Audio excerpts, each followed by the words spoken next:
দাদা হঠাৎ করে এমন কি হলো, এটা 16তম কূটনীতিক এসেছেন বাংলাদেশে, ওনাকে হঠাৎ করে মন্ত্রী মর্যাদার কূটনীতিক করা হয়েছে, এটার কারণটা কি যদি একটু বলতেন।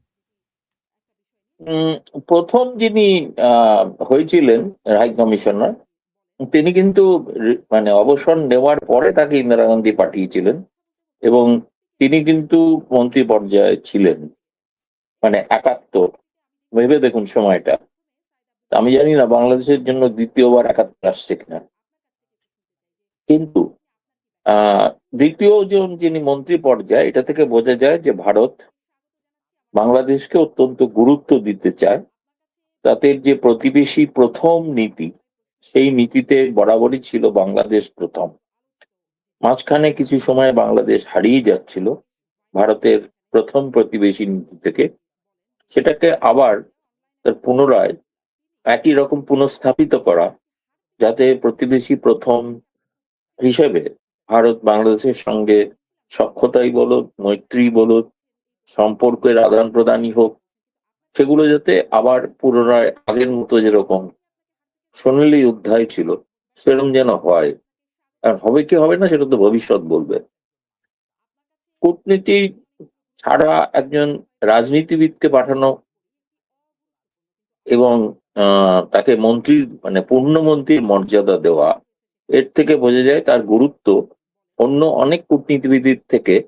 কারণ বাংলাদেশে অন্য যারা কূটনীতিবিদ হয়েছেন তারা ভবিষ্যতে পরবর্তী সময় পররাষ্ট্র সচিব হয়েছেন, এখনো পর্যন্ত মন্ত্রী কেউ হননি।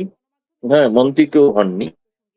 তো সেই কারণে আমাদের যেটা মনে হয়েছে যে বোধহয় প্রধানমন্ত্রীর দপ্তর এবং জাতীয় নিরাপত্তা উপদেষ্টা অজিত ডোভাল, তারা সরাসরি এবার বাংলাদেশের উপর নজর রাখবেন। সেই জন্য তাদেরই রাজনৈতিকভাবে ঘনিষ্ঠ যিনি, একই রাজনৈতিক দলের সদস্য, সেরকম একজন ব্যক্তিকে পাঠানোর সিদ্ধান্ত নিলেন নরেন্দ্র মোদী। এবং আমার ধারণা যে এর ফলে নিশ্চয়ই আমরা একটা তো সুফল অন্তত প্রথম দিনই দেখলাম তার, মানে ক্রিডেন্সিয়াল যেদিন জমা দিলেন সেদিনই ট্যুরিস্ট ভিসা, যেটা দীর্ঘকাল বাংলাদেশের একটা আকাঙ্ক্ষা ছিল, গত 2 বছর ধরে বন্ধ, এটা চালু হওয়ার এবং আগামীকাল রবিবার থেকে হয়তো আনুষ্ঠানিকভাবে চালু হতে পারে। হ্যাঁ রাফেদ। তাহলে কি আমাদের বাংলাদেশের জন্য কি ভিসা খুলে গেল, তার মানে গণহারে আবার আগের মতোই ভিসা পাবে, জুলাই না, জঙ্গিরাও ভিসা পাবে? আমার মনে হয় মানে আগের মতো মানে প্রথম দিন রবিবার থেকেই সেরকম সংকট হবে তা না। একটা সময় ভারত 16 লক্ষ ভিসা দিত, জি। Tourist visa. এবং ভারতে যত বিদেশি পর্যটক এসছেন তার মধ্যে বাংলাদেশি পর্যটকরাই সব থেকে সংখ্যায় ভারী, তারাই সব থেকে বেশি আসেন। নিকটবর্তী দেশ, অনেকেই খুব সস্তাতেও আসতে পারেন।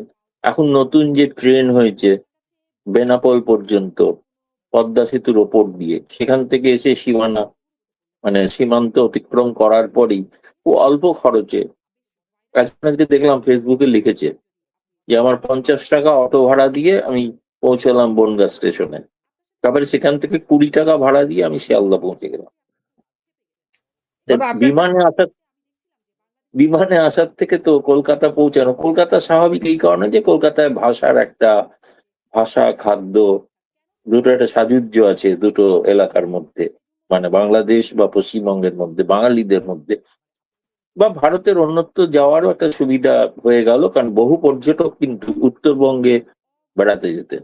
যখন আমার যেটা মনে হয় এই পর্যটন ভিসা চালু হওয়ার অর্থ, এরপরে আরেকদিন হয়তো ঘোষণা হতে পারে যে যে যে যে দু দেশের মধ্যে যে ট্রেনগুলো বন্ধ হয়ে আছে, জি মৈত্রী, বন্ধন, মিতালি, যেগুলো কলকাতা সঙ্গে ঢাকার যোগাযোগ, এবং ঢাকা থেকে উত্তরবঙ্গে মানে শিলিগুড়ি পর্যন্ত আসা যেত। ফলে এই ট্রেনগুলো আমি আশা করছি হয়তো যদি ট্যুরিস্ট ভিসা সেইভাবে চালু হয়, কারণ ভিসা চালু হলে ট্যুরিস্ট যত আসবে তখনই তো ট্রেনগুলোর গুরুত্ব বাড়বে, ফলে তখন হয়তো সেটা চালু হওয়ার একটা সম্ভাবনা দেখা দিচ্ছে। আমার মনে হয় ভারত সরকার সেক্ষেত্রে খুবই একটা দিনেশ যাওয়ার পর থেকে খুব ইতিবাচক সিদ্ধান্ত নিচ্ছেন বলেই মনে হয়। দাদা, আপনি হয়তো ফটোকার্ডটা দেখেছেন, আমার কাছে এই মুহূর্তে নাই, না হলে আমি দেখাতে পারতাম। একজন মহিলা দীনেশ ত্রিবেদীর কাছে অনুরোধ বলছেন যে ওনার হাজবেন্ডের চিকিৎসা দরকার, উনি ভিসা পাচ্ছেন না, যেতে পারছেন না। এই মহিলাই সেই মহিলা যে গত 24 মাস দিল্লি না ঢাকা, দিল্লি না ঢাকা, ওই যে হাদির সেই কথায় সব ছিঁড়ে ফেলো, ওই মিছিলগুলো স্লোগানগুলো দিতেন। ওনারাও কি আসলে ভিসা পাবেন এখন? না, দেখুন, এটা তো একটা মানবিক দিক, এবং উনি সরাসরি হাই কমিশনারকে অনুরোধ করেছেন, এবং আমার মনে হয় নিশ্চয়ই হাই কমিশনার বিবেচনা করছেন। দেখুন, ভারত বিরোধী সম্প্রতি তো আমি শুনেছি যে আপনাদের এনসিপির নেতা বাড়ি শ্বশুর মশাইরা কলকাতায় চিকিৎসা করতে এসেছিলেন, জি জি। যখন মেডিকেল যখনও সম্পূর্ণ ভিসা চালু হয়নি সেই অবস্থাতেও। ফলে আশা করছি যে নিশ্চয়ই হয়তো তিনি পাবেন, এবং এটা পাওয়ার পর তিনি বুঝবেন যে ঢাকা বা কলকাতা নয়, এরকম কোনো বিভাজন রেখা টানাটা সঠিক নয়। কারণ ঢাকাই হোক বা দিল্লি হোক বা কলকাতা হোক, এটা পারস্পরিক স্বার্থের প্রয়োজন এই সংযোগ রাখাটা। সেটাকে রাজনীতির মোড়কে কোনো বিভেদ তৈরি করলে শেষ পর্যন্ত ক্ষতিগ্রস্ত তিনিই হচ্ছিলেন, তাই না? তা আজকে সেটা চালু হওয়ার পর আমার মনে হয় তিনি লাভবান হবেন। দাদা, আমি একটা কোশ্চেন না নিয়ে পারছি না। হ্যাঁ। গৌতম লাহিড়ী দাদার কাছে আমার একটা প্রশ্ন, আপনাদের শরীরে কি রক্ত মাংস নেই? আপনাদের বিশ্বস্ত বন্ধুর জন্য কি করলেন? জনগণের মাঝে সত্যটা প্রকাশ করুন প্লিজ দাদা। উনি একটা প্রশ্ন রেখেছেন। আরেকজন লিখেছেন, দাদা আপনাদের লজ্জা নেই? যাবে তো সব ভারত বিরোধীরা। কি বলবেন? পাবলিক, এটা না, পাবলিক বলছে, এখন আমি না। না, না, আমি বুঝতে পারছি, ঠিক কথাই। কিন্তু ভারত বিরোধী যারা তারা সকলেই আসতে পারবেন কিনা সেটা আমি জানি না। সেটা তো ভারতীয় হাই কমিশন প্রত্যেকের ভিসা দেওয়ার ব্যাপারে তদন্ত করেই তারা সিদ্ধান্ত নেবেন, তাই না? এবং ভারতের স্বরাষ্ট্র মন্ত্রণালয় সে ব্যাপারে মত দিলে তবে তারা ভিসা দেবেন। সেক্ষেত্রে তো আমার মনে হয় না যে সকলে এরকম অবারিতভাবে ভিসা নিয়ে চলে আসবেন। ভুল ত্রুটি কিছু হয়তো হতে পারে, একটা দুটো। কিন্তু সাধারণ নাগরিক যারা যারা চান, যারা কোনো রাজনীতির মারপ্যাচের মধ্যে নেই, যারা প্রশ্ন করছেন আমি ধরে নিচ্ছি তারাও অরাজনৈতিক ব্যক্তি, তাদেরও ব্যক্তিগত প্রয়োজনে তাদের মতনই অনেকের ব্যক্তিগত প্রয়োজন আছে, যে কারণে তারা আসতে চান। ঈদের সময় কলকাতায় এসে তারা বাজার করতেন, দুর্গাপুজো দেখতে আসতেন কলকাতা থেকে বাংলাদেশ। তারা কিন্তু দুর্গাপূজাই দেখতে আসেন, সে কিন্তু ধর্মের কারণে নয়, উৎসবের জাঁকজমক এবং আড়ম্বর দেখতে আসতেন। ফলে এই যাতায়াতটা কিন্তু যত হবে না, তত একে অপরকে বোঝা, ভুল বোঝাবুঝি গুলো কমে যেতে পারে বলে আমার ধারণা। দাদা, আমি আপনাকে এখন কয়েকটা ছবি দেখাই, তারপরে আসলে আমরা হুম। কথাগুলো বলবো। বর্তমানে বাংলাদেশে গত 10-15 দিনে যা যা ঘটছে, এই যে মিছিল দেখছেন, এর সাথে সাদা পতাকা, কালো পতাকা যেমন আছে, সাথে এখন বাংলাদেশের বিভিন্ন জায়গায় এই যে কলমগুলো পাওয়া যাচ্ছে, এবং আরেকটা হচ্ছে যে এই ওই যে কলমা লেখা কালো পতাকা, যেটা আইএস বা ড্যাশ ব্যবহার করত, সারা বাংলাদেশে এগুলোতে ছেয়ে গেছে। বিভিন্ন ব্রিজ থেকে শুরু করে কালভার্ট, সব জায়গায়। বিষয়টাকে কি আপনি কি মৌলবাদের চরম উত্থান মনে করছেন? সারা বাংলাদেশে আছে। মৌলবাদের চরম উত্থানটা ঘটেছিল 1975-এ, যেদিন বঙ্গবন্ধুকে সপরিবারে হত্যা করা হয়, তাই না? তার 75-এর পরবর্তী সময় থেকে আমি বলবো 91 সাল পর্যন্ত, মানে 91 সালে প্রথম বিএনপি সরকার ক্ষমতায় আসে, গণতান্ত্রিক সরকার। তার আগে সামরিক সেনা শাসন ছিল, যদিও জিয়াউর রহমান তিনি ক্ষমতায় এসেছিলেন ঠিকই, পরবর্তীকালে তিনি রাজনৈতিক দলও তৈরি করেন।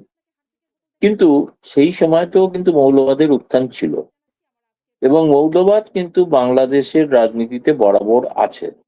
এই কারণেই আমি বলবো যে আপনি যদি 1972-এরও যদি বাংলাদেশের ভোট দেখেন, 27% মানুষ বঙ্গবন্ধুর বিরুদ্ধে ভোট দিয়েছিল। এই মানুষগুলো কিন্তু বাংলাদেশে সবসময় আছে। তারা এই সময়ে সরকারগুলোর মদত পেয়ে তারা অনেক বেশি, এখন আপনি তাদের চোখের সামনে দেখতে পাচ্ছেন, যারা উদারপন্থী বা যারা মুক্তিযুদ্ধের পক্ষের মানুষ, তারা কার্যত অনেকে লুকিয়ে আছেন, অনেকে সমাজে বাইরে বেরোতে পারছেন না বা মুখ খুলছেন না, যে পরিবেশ পরিস্থিতি রয়েছে। কিন্তু সেই সংখ্যাটা কিন্তু বেশি, মৌলবাদের সংখ্যাটা কিন্তু, সংখ্যা আছে, অস্বীকার করা যাবে না, তো সেটাই বাংলাদেশের সব, এটা আমি বিশ্বাস করি না। কিন্তু যেমন আজকে এবং গতকালকে বেশ বড় বড় কিছু মিছিল হয়েছে, এবং আপনার সেখানে বক্তৃতাতে যা আছে, যেমন একটা বক্তৃতা এখন খুব ভাইরাল, সেখানে বলছে যে পুলিশ যদি বিচার না করে তাহলে উনি কসম খেয়ে বলছেন যে তাকে হত্যা করা হবে। এটা ওপেন, শত শত মিডিয়া দাঁড়ানো। বিষয়গুলোকে কিভাবে দেখছেন দাদা? এটা তো বলছি যে শুধু ভারতের জন্য তো নয়, এটা বাংলাদেশের জন্য একটা উদ্বেগের বিষয়। বাংলাদেশের সরকার যদি মৌলবাদ এবং জঙ্গিবাদকে দমন না করেন, সোজা বাংলায় প্রবাদ হচ্ছে যে বাঘের পিঠে চড়লে সেই বাঘই একদিন খেয়ে ফেলে। ফলে এদেরকে নিয়ন্ত্রণ না করতে পারলে কিন্তু বর্তমান সরকারের ক্ষেত্রেও কিন্তু একটা জটিলতা দেখা দেবে, মানে অসুবিধা দেখা দেবে।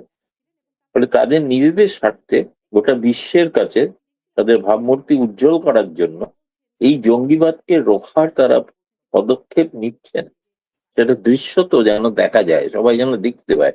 সেটা যদি না দেখেন তাহলে ইউনূস সরকারের মতোই তাদের চরিত্র প্রকাশিত হবে একই রকম ভাবে। ইউনূস যেরকম কোনো কিছু করেননি, জঙ্গিবাদকে রোখার কোনো চেষ্টা করেননি, এখন যদি তারেক রহমান সরকারও না করেন, তাহলে বিশ্বের কাছে তাদের ভাবমূর্তি কলঙ্কিত হবে বলেই মনে করি। কারণ বিষয়টা কি হয়েছে জানেন দাদা, যেই মাত্র না ভারতে নিযুক্ত ইসরায়েলি রাষ্ট্রদূত বললেন যে বাংলাদেশে হামাসের সমর্থক আছে, ঘাঁটি বলেন নাই উনি, সমর্থক আছে, না পাকিস্তানে ঘাঁটি আছে বাংলাদেশ, এর ঠিক একদিন পর থেকেই শুরু হলো এই ঘটনা, মানে এই পতাকা লাগানো। এবং এখন তো এমনও কিছু পতাকা এসছে যেগুলো মানে বাংলাদেশের জাতীয় পতাকার আদলে বানানো, মানে মাঝখানে কলেমা লেখা, এবং দুই পাশেই আপনার, আমি একটা হয়তো আপনাকে ফটোতে এইভাবে দেখাতে পারি, এই যে 6 লাভ বাংলাদেশে এখন এই পতাকা। ঠিক ইসরায়েলি কূটনীতিক বলার পরেই দেখি যে এইটার উৎপাদ বাড়লো। এখানে কি কোনো পাওয়া যায়, বা আপনাদের জন্য অ্যালার্মিং কিনা?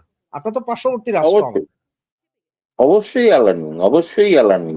কারণ হামাসের কর্মকাণ্ডকে আমরা কখনোই সমর্থনও করি না। কেবলমাত্র তারা ফিলিস্তিনের একটি রাজনৈতিক দল বলে তারা যেটা করেন, সেটাকে সব তাদের কর্মকাণ্ডকে আমরা, তারাও যে হত্যাকাণ্ড চালিয়েছেন সেগুলোকে আমরা সমর্থন করি না। তারাও উগ্রপন্থী, চরমপন্থী। ফলে এদের প্রভাব তো মুসলিম দেশগুলোতে সহজেই বিস্তার লাভ করতে পারে, এবং যার প্রভাব ভারতে আসতে পারে, এটা অস্বীকার করার কোনো উপায় নেই। এবং সেজন্য ভারত সরকারকে সতর্ক থাকতে হবে। নিশ্চয়ই দু দেশের মধ্যে ভবিষ্যতে যখন এই উগ্রপন্থা, চরমপন্থা, জঙ্গিবাদ ওখা নিয়ে আলোচনা হবে, তখন হয়তো এই বিষয়গুলো আলোচিত হতে পারে। দাদা, আপনি হ্যাঁ, জানেন যে আমাদের মাননীয় প্রধানমন্ত্রী মালয়েশিয়ার পরে চায়না সফরে আছেন বর্তমানে, এবং আজকে যতটুকু খবর পাওয়া যাচ্ছে যে ওনারা মংলা পোর্ট যেটা আছে সেটা চায়নাকে দিচ্ছেন। আবার সম্ভবত তিস্তা চুক্তি হতে পারে, এখনো শিওর না। এবং চায়নার যেটা আগে ভারতকে দেওয়া হয়েছিল আপনার ইকোনমি জোন, ওইটা নিয়ে অলরেডি চায়নাকে দিয়ে দেওয়া হয়েছে। টোটাল বিষয়গুলোকে কি মনে হচ্ছে? দেখুন, বাংলাদেশের নির্বাচিত সরকার তাকে ভারতের প্রধানমন্ত্রী আমন্ত্রণ জানিয়েছিলেন, এবং তিনি সেখানে না এসে মালয়েশিয়া হয়ে চীনে যাওয়ার যে সিদ্ধান্ত, সেটা তাকে নিতে হয়েছে মূলত, আমার যেটা মনে হয়েছে, সেখানকার দক্ষিণপন্থী চরমপন্থীদের চাপে। তার কারণ হচ্ছে, কেন মালয়েশিয়া? চীন তো ঠিক আছে, মালয়েশিয়া কেন? মালয়েশিয়া এই কারণে যে মালয়েশিয়া, আপনি হয়তো জানেন বর্তমান যিনি প্রধানমন্ত্রী, তিনি একসময় জামায়াতে ইসলামের শিবিরে, ছাত্র শিবিরের অনুষ্ঠানে প্রধান অতিথি ছিলেন, এবং সম্প্রতি মালয়েশিয়া বেশ কিছু বাংলাদেশি জঙ্গিকে ধরে তারা আবার বাংলাদেশে ফেরত পাঠাচ্ছে। ফলে অনেকগুলো এই বিষয়গুলো কোনো একটা চাপ তারেক রহমান সরকারের উপর ছিল, যে মালয়েশিয়াটা অনেকটা নিরাপদ আশ্রয়স্থল ছিল এই ধরনের উগ্রপন্থীদের। সেটাতে কোনো সমস্যা তৈরি হয়েছে। বাকি যে, মানে গণমাধ্যমে লেখার জন্য অনেক কিছু ভালো ভালো কথা লেখা হয়, মানে আর্থিক সম্পর্ক ইত্যাদি ইত্যাদি, প্রতিরক্ষা সংক্রান্ত সবই। মূল বিষয়টা এটাও একটা আছে। বলে রাখা চলবে না যে সেই জাকির নায়েক হোলি আর্টিজেন ঘটনার সময় যার ভূমিকা নিয়ে প্রশ্ন উঠেছিল, তিনি কিন্তু মালয়েশিয়া ঠিক আছে পলাতক। দ্বিতীয়ত চীনের প্রসঙ্গ। চীনের প্রসঙ্গে দেখুন, এটা বাংলাদেশ সরকারের একটা সার্বভৌম সিদ্ধান্ত। সেই সিদ্ধান্ত ভারত তো জোর করে পরিবর্তন করতে পারবে না, চাপও দিয়েও কোনো পরিবর্তন করা সম্ভব নয়। তারা মনে করেছেন চীনে যাওয়ার দরকার, যেতেই পারেন, অস্বাভাবিক না। ভারত প্রতিবেশী অন্য অনেক রাষ্ট্র চেষ্টা করেছিল চীনের সঙ্গে সখ্যতা বজায় রাখা, কিন্তু চীন কিন্তু যে কোনো অর্থসাধ্য কড়ায় গন্ডায় সুদে আসলে গুনে নেয়। তাদের যে সুদের, আপনি ভালো করে যদি তুমি দেখো যৌথ বিবৃতিটা, বাংলাদেশ কিছু চেয়েছে আর চীন চেয়েছে, কিন্তু দুজনের সিদ্ধান্ত হয়েছে এমন কোন জিনিস জন স্টেটমেন্টে যেগুলো থেকে বলা হচ্ছে যে মংলায় তারা চায় যে মংলাপুট কেন, যে মংলাপুটে ভারতের সহযোগিতায় তৈরি হয়েছিল, সেখানে ভারতকে এর আগের সরকার তার ব্যবহার করার অনুমতি দিয়েছিলেন চট্টগ্রাম মংলা। একটা কথা পরে ব্যাখ্যা করতে গিয়ে সে বলেছেন যে আরো অন্য অনেক দেশকেও কিন্তু উপেক্ষা করা হবে না, এরকম একটা কথা বলেছে। আমার মনে হয়েছে যে চীনের যে সফরে যে সিদ্ধান্তগুলো, সেগুলো সবটাই কিন্তু আকাঙ্ক্ষা, সেগুলো বাস্তবায়ন হবার নিয়ে সম্ভব হয়েছে। যদি তিস্তার কথাই বলি, এটা ঘটনা হলে তো ভারতের পক্ষে চিন্তাজনক, এ বিষয়ে কোনো সন্দেহ নেই। ভারতের ঘাড়ের কাছে বসে চীনা প্রযুক্তিবিদরা থাকবে এবং তারা লাল ফৌজের লোক, গোয়েন্দা বাহিনী সেখানে থাকলে ভারতের পক্ষে অস্বস্তিকর নিশ্চয়ই। ভারত এমন কোনো কাজ করেনি আজ পর্যন্ত সামরিক দিক থেকে, তাদের মাটি থেকে, যেটা বাংলাদেশের জন্য ক্ষতি হয়। সেরকম কোনো কাজ করেনি। বাংলাদেশ সবসময় বলছে যে বাংলাদেশের জমিও ভারতের বিরুদ্ধে ব্যবহার করতে দেওয়া হবে না, কিন্তু এই ধরনের যদি প্রতিরক্ষা সংক্রান্ত সমঝোতা হয়, সেক্ষেত্রে অবশ্যই ভারত বাংলাদেশের ভূখণ্ড ভারত বিরোধী কাজে ব্যবহৃত, কারণ চীন তো ভারতের ঘোষিত শত্রু, বন্ধিত নয়। দুদেশের মধ্যে সরাসরি যুদ্ধ হয়েছে, মাঝে মাঝেই হয়ে থাকে। দ্বিতীয়ত, তিস্তা প্রসঙ্গে কিন্তু জয়েন্ট স্টেটমেন্টে বলা আছে চীন তার ক্ষমতা এবং সম্ভাবনা খতিয়ে দেখে তবে সিদ্ধান্ত নেবে। চীন সিদ্ধান্ত নিয়েছে এটা লেখা নেই। ফলে আমার মনে হয় তারা আরো অনেক কিছু বিষয় হয়তো দেখতে চাইছেন, আর কতটা ফিজিবল বা কতটা করা যায় সেটাও একটা দেখার বিষয় আছে। এখন দেখুন, ওখানে যদি হয়, সেটা হলে ভারত তার বিকল্প ব্যবস্থা করবে। কেউ কেউ তো বাংলাদেশ থেকেও বলেছেন যে চীনকে দেওয়ার পর সে পর্যন্ত এমন হলো যেটুকু পানি আসছিল সেটাও হয়তো আসবে না। ভারত হয়তো নদী অন্য পথে পানি ঘুরিয়ে দিতে পারে, তাই না, চ্যানেল কেটে, খাল কেটে। ফলে এটা যতক্ষণ না বাস্তবায়িত হওয়ার পথে প্রথম পদক্ষেপ হচ্ছে, তার আগে এটা নিয়ে এখনো পর্যন্ত ভারতের, আমি বলছি, ভারতের উদ্বেগের কিছু আমি এখনো দেখছি না এই মুহূর্তে। কারণ গোটাটা ঘোষণা আছে, আকাঙ্ক্ষা আছে, ইচ্ছা আছে, কিন্তু চুক্তি নয়। দ্বিতীয়ত, বাংলাদেশ ওই প্রসঙ্গগুলো ছাড়াও যে নিজেদের আর্থিক যে চীন যে ঋণ দেয়, তাতে সুদের হার অনেক বেশি। সুদ কমানোর আবেদন করা হচ্ছে, কিন্তু সুদ কমাবে চীন এই প্রতিশ্রুতি দেয়নি। ফলে জয়েন্ট স্টেটমেন্টের বিটুইন দ্য লাইনগুলো যদি পড়েন, আমার মতে হচ্ছে গণমাধ্যমে প্রকাশ করার জন্য অনেক কিছু প্রকাশ করতে হয়, ইতিবাচক প্রকাশ করতে হয়, কিন্তু যারা কূটনীতিবিদ তারা জানেন যে আসলে বিষয়টার মধ্যে প্রাপ্তিক যোগ কিন্তু শূন্য। কারণ চীনও এই মুহূর্তে আর্থিক সংকটে আছে, বিশেষ করে যুদ্ধের কারণে প্রত্যেকটা দেশের সঙ্গে চীনও সংকটে আছে। 5 বছর আগে চীন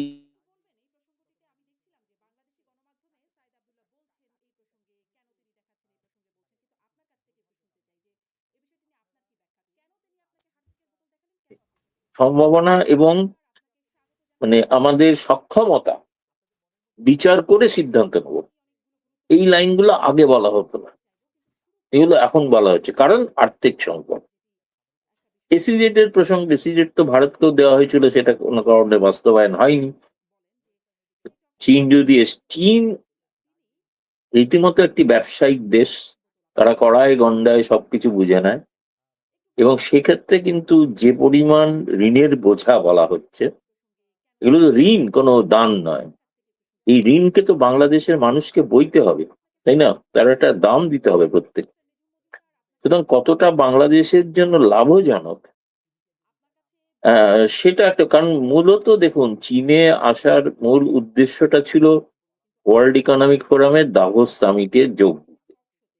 তিনি যেহেতু চীনে যাচ্ছেন, সেই কারণে চীনের সঙ্গে একটা দ্বিপাক্ষিক সৌজন্যমূলক বৈঠক বা দ্বিপাক্ষিক বৈঠক করার একটা প্রস্তাব দেওয়া হয়, যেটা চীনও সাদরে গ্রহণও করেছে, এটা রাজিও হয়েছে।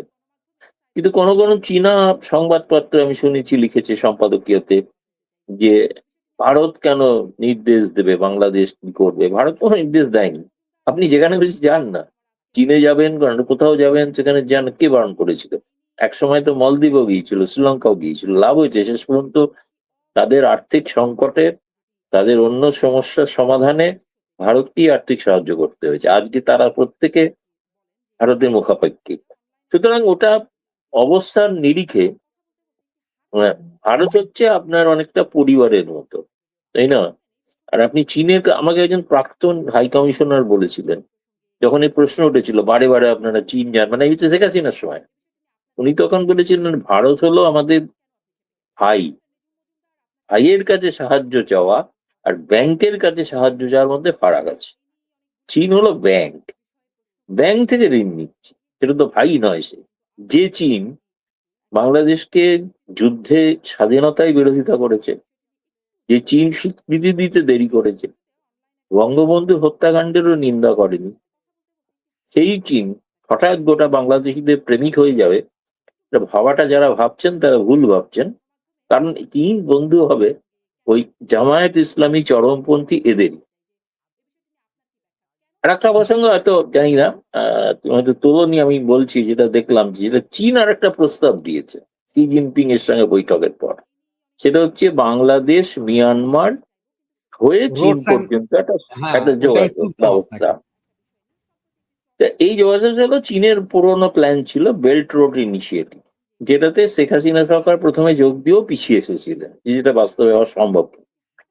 মনে রাখলে চলবে না যে এই করিডোরের কথা কিন্তু যুক্তরাষ্ট্রও চাইছিল। হুম।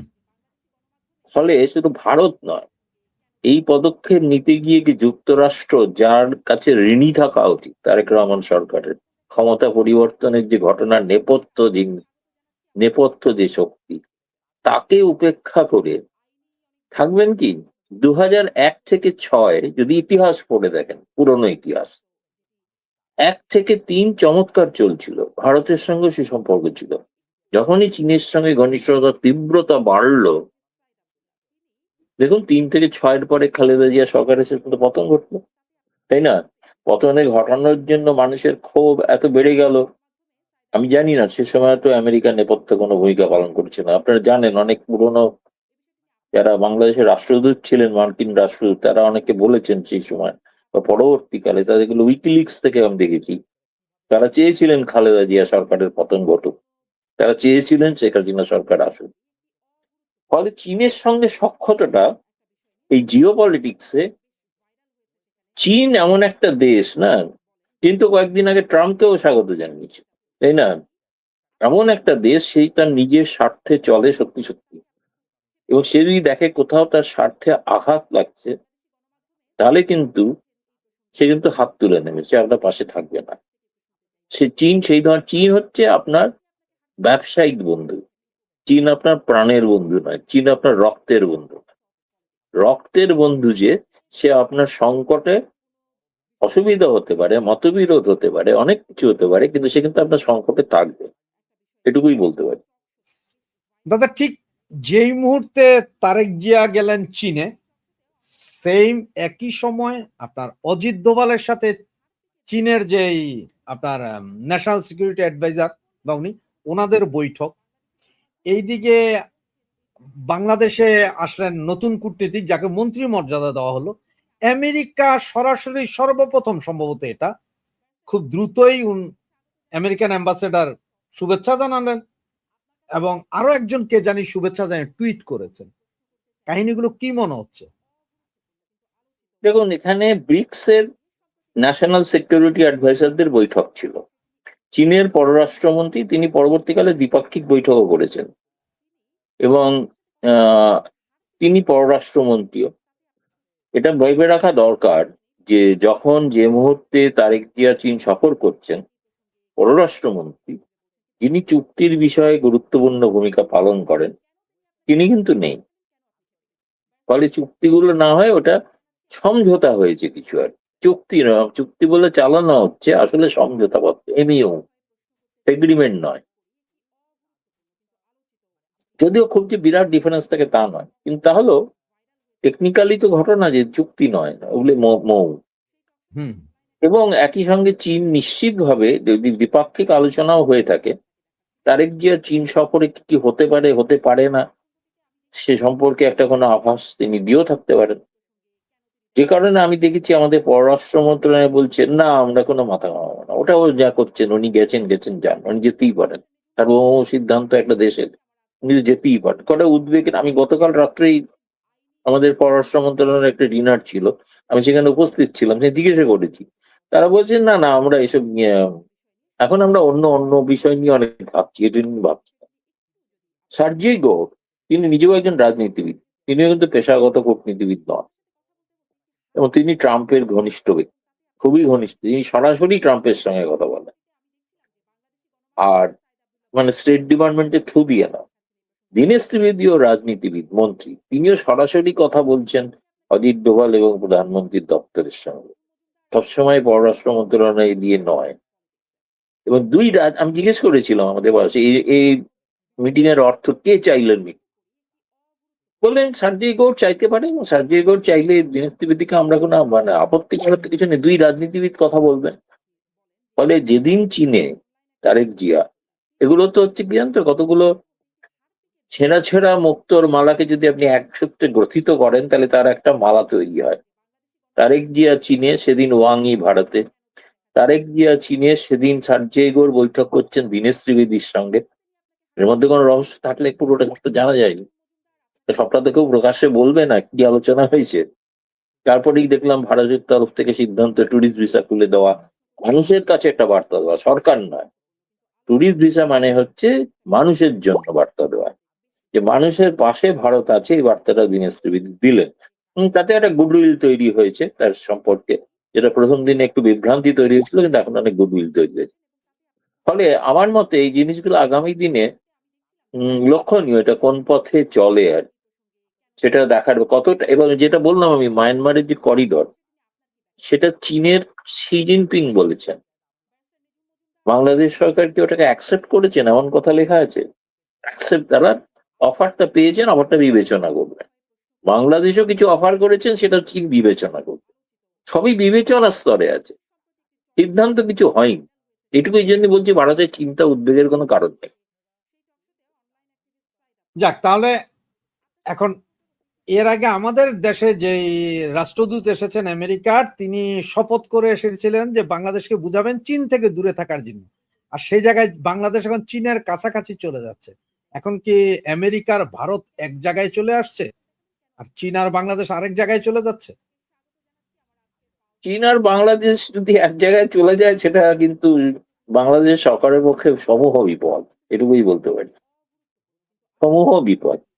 কারণ তাতে কিন্তু চীনের, শুধু চীনের কথা আপনি ভারত বা আমেরিকার কথা কেন বলছি, দক্ষিণ কোরিয়া, জাপান, জাপানের প্রধানমন্ত্রী তো ভারতে আসছেন কয়েকদিনের জি। জন্য। তো জাপান, দক্ষিণ কোরিয়া, ভিয়েতনাম, যে মালয়েশিয়ার সঙ্গেও চীনের কিন্তু বিরোধ আছে, এবং ওই সাউথ চায়না সি নিয়ে। ফলে আসিয়ানে যে বিরোধ চীনকে কেন্দ্র করে, সেই চীনের সখ্যতা কতটা তারেক জিয়া সরকার নেবেন, এই নিয়ে আমার সন্দেহ আছে। যদি কোনো ভুল পথে তাকে কেউ নিয়ে যান বা বোঝান, তাহলে কিন্তু সমূহ বিপদ আছে, এটুকুই বলতে পারি। এবং জিও পলিটিক্স এর বর্তমান যে অবস্থা, চীনের বিরুদ্ধে কিন্তু অধিকাংশ দেশ, অধিকাংশ দেশ, আপনি চীনের পক্ষে একমাত্র কিছুটা হলেও আছে পাকিস্তান। পাকিস্তান আবার দুতরফই খেলে, সে আমেরিকার সঙ্গেও আছে, চীনের সঙ্গেও আছে। তারেক জিয়া সেরকম একটা করার চেষ্টা করছে না, তো পাকিস্তানের মতো। কিন্তু সেটা পরে বোঝা যাবে কি হবে। এবং এই ধরনের পাকিস্তানের মতো ডিপ্লোমেসি খেললে কি স্যাংশন আসার সম্ভাবনা আছে বাংলাদেশের উপর? কারণ আমরা তো একটা চুক্তি আছে আমেরিকার সাথে অলরেডি, না, চুক্তি তো তাদের আছে শত্রু শুধু আমাদের শত্রু। এক, দ্বিতীয়ত যে স্যাংশন গুলো আমেরিকা আগে করে রেখেছিল শেখ হাসিনা সরকারের সময়, সেগুলো কি একটাও প্রত্যাহৃত হয়েছে? র্যাবের উপরে যে স্যাংশন, সেটাও তো প্রত্যাহারের ঘোষণা তো শুনিনি এখনো, তাই না? র্যাবের উপর প্রত্যাহারের সংশোধন থাকার অর্থ কি? অর্থ হচ্ছে র্যাবের জন্য যে অস্ত্রগুলো লাগে সেগুলো কেনা যাবে না। ফলে আপনি যদি চীন থেকে অস্ত্র কেনেন,